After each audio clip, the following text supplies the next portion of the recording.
Hey everybody, I'm Pierre Piscitelli. Hope you're all doing great.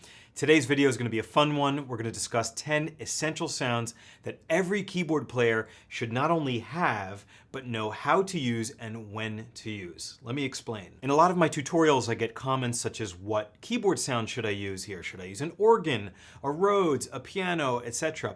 And I never really talk about it much because most of the videos that I make are for the purpose of teaching a song, right? It's really not about what kind of gear you have or how good your sounds are and all that kind of stuff.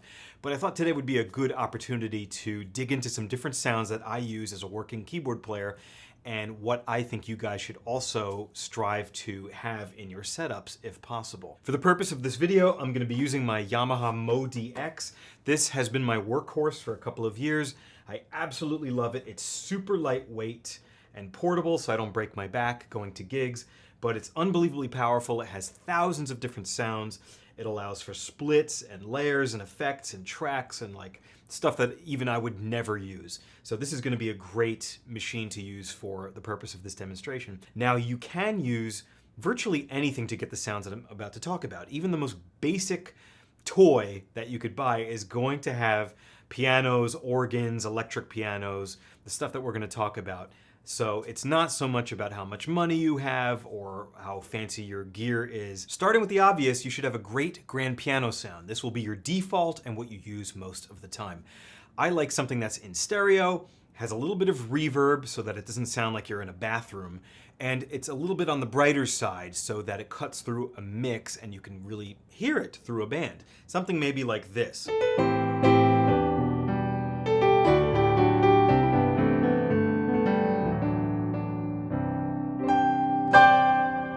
See, it's bright and there's some room sound, but it's not too bright.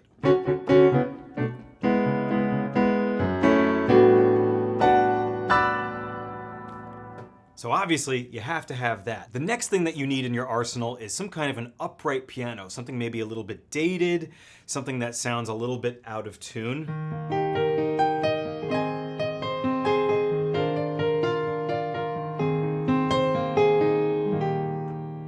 Right, there's a bit more character.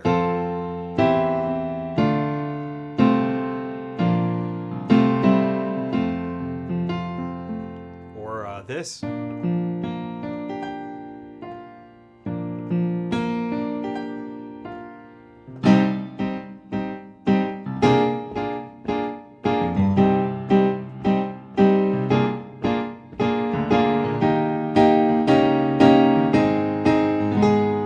Just a little bit different. Definitely should have one of those in your arsenal. The next thing that you need is some kind of an electric grand, a Yamaha CP80 or CP70. This was in so much music during the 70s and the 80s, it's not even funny. Something like In Your Eyes.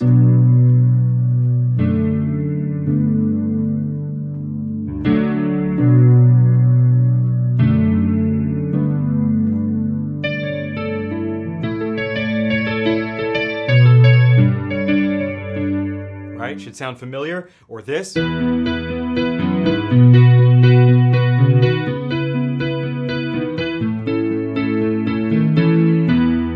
maybe this.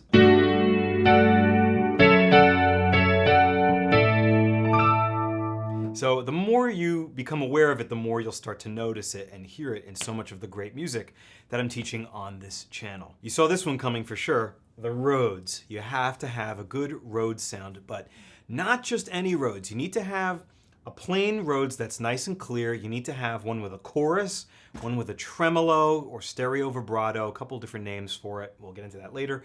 And a phaser or phase shifter, because these effects became so iconic and are embedded deeply in so many great songs from the era. Let me show you. So plain Rhodes would be something like this.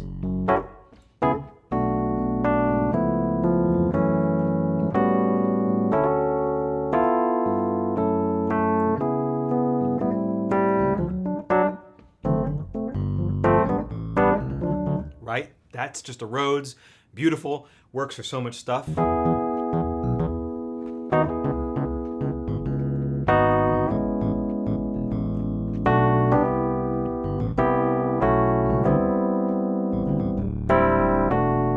So now let's get into the effects. My favorite, the phase shifter, sounds like this. So just hearing that, I'm sure you know where I'm going.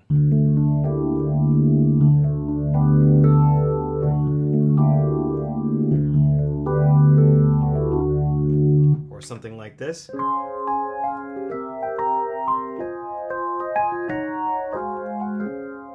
Or something like this. Or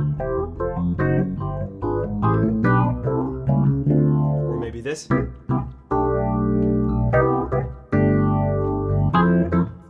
Pretty much all Steely Dan, right? See why it's important? You have to have the phase shifter at your disposal.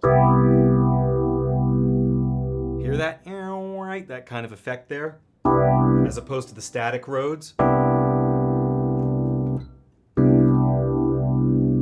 Big difference. That's why it's important. A Rhodes with a chorus, that's also really important. You'll hear it in things like I Keep Forgetting.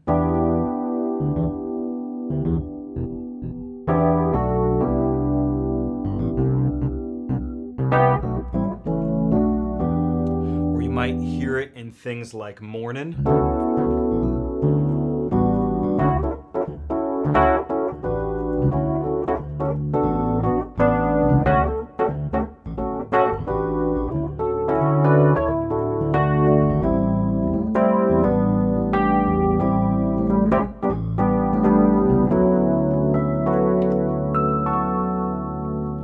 The chorus essentially just, it creates a chorus. It sounds like there's a whole bunch of Rhodes, slightly detuned in the same room. It just adds some richness, kind of multiplies the sound.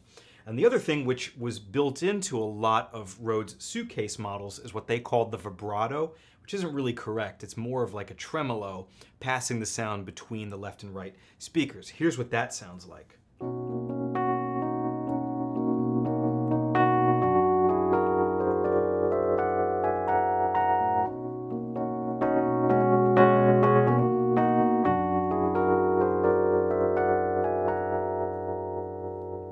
Hear it? It's ping-ponging back and forth. The next thing that you need in your arsenal is a DX7 or some kind of a digital electric piano like this.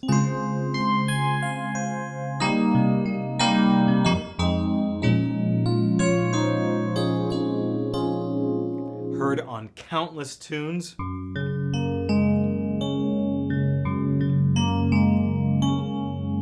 Right, that's a whole rabbit hole. I have a DX7 video you guys can check out if you're into that.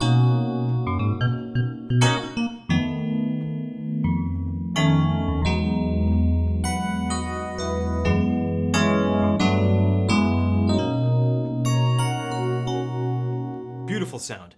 The next thing that you need is a good Wurlitzer. The Whirly is similar to a Rhodes, but it's a bit drier, it's a bit angrier. I got a lot of comments on my Rhodes videos where people were listing songs like Supertramp songs or Queen, You're My Best Friend, and they were getting mad at me that I didn't include it. That's because those songs were recorded on Wurlitzer pianos, which are similar, but not quite. Let me show you the difference. This is a Wurlitzer.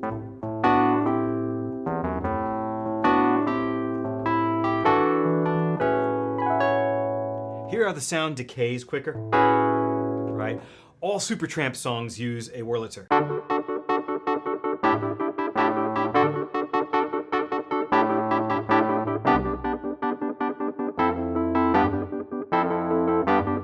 Right? Or things like this.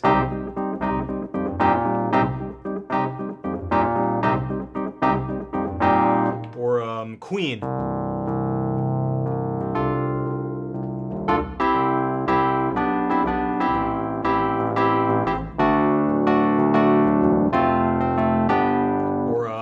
Pink Floyd.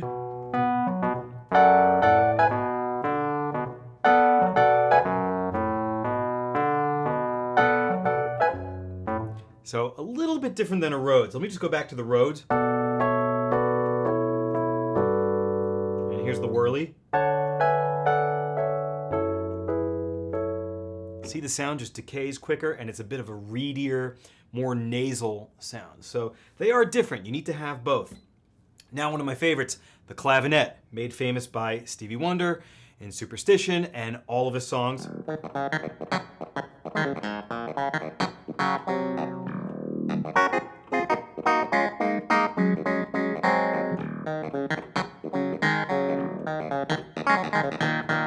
right? Super fun sound to play with. Frequently used with effects like an auto wah or sometimes a phaser, kind of like the Rhodes. But that's something that you need to have, and it's difficult to play because you have to play it in a very percussive and kind of light way.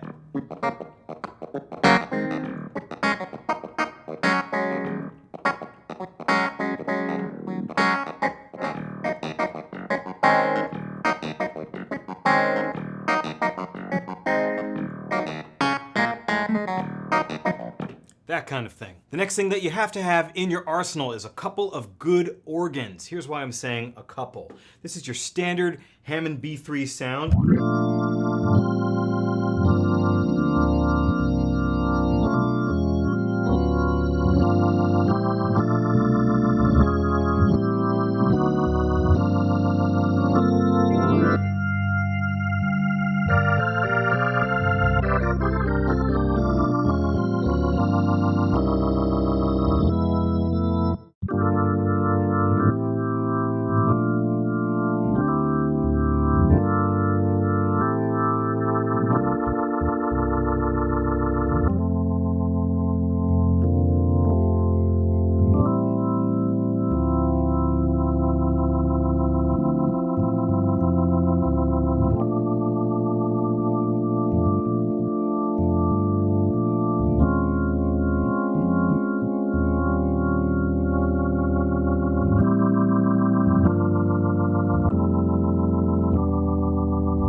So there are a couple of things going on here. You hear that spinning sound probably going on and off. That is the Leslie speaker imitation. Hammond organs were typically used with a Leslie speaker, which created this sound. So here's the straight organ, and here's the spinning speaker.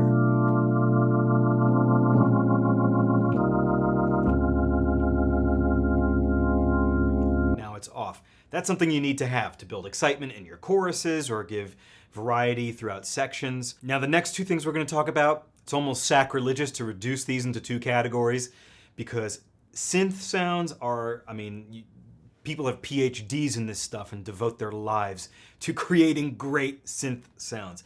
But I'm just going to tell you, for the sake of simplicity, you need to have a good synth pad, something that imitates strings, right, like that, and a synth lead, something that jumps out a little more, something that's a bit brighter and has a shorter release time so that you can be a little more articulate with it. So a synth pad, this would be like what you hear in Time After Time.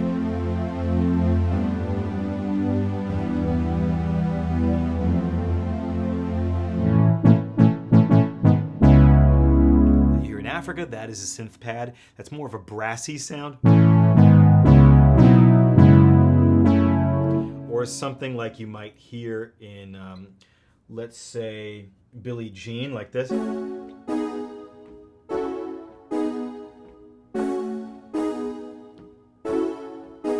Right, that falls into the category of a synth pad, something used for comping, something that's ambient, has a little bit of a release trail on it, right? And there's so many different ways to create these sounds. They were created on so many different machines. They have their own characters and personalities, like I said. To reduce them into the word synth pad is almost a sin, but we're trying to be simple here. And now, when it comes to something like a synth lead, I mean something like this.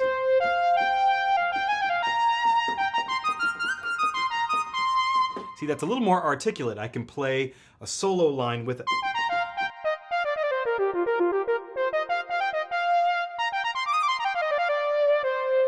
Right? You can't really do that with a pad because the sound will kind of bleed all over the place. So that's a synth lead. Something like this would also be a synth lead.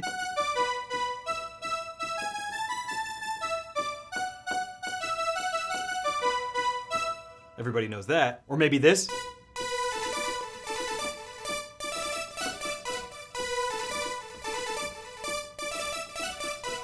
That's a Synth Lead as well. Created differently, but same principle. So that's a quick look at all the sounds that, in my opinion, you guys as keyboard players should learn to use. Get comfortable with them, start using them. There's so many ways to get to this place. I mean, most basic keyboards, like I said, if you get one of those basic Yamaha 88 key keyboards that come with like 10 or 15 sounds, that's generally what they come with. Pianos, upright pianos, some kind of electric piano, an organ, a clavinet. There's a reason for that. That is the meat and potatoes stuff that you need if you want to be a keyboard player. Plus, when you're following along with my tutorials, it makes it so much more fun when you're hearing the correct sound, when you're hearing something that is period correct to the artist and what they did. It's just so much more fun. So get comfortable with this. If you have the budget and you have the time to get something with a couple of cool sounds in it, definitely do it. Thank you so much for watching. If you enjoyed this video, don't forget to thumbs up and subscribe. Also check out my Patreon if you're enjoying what I do. I'll see you guys very soon in the next video.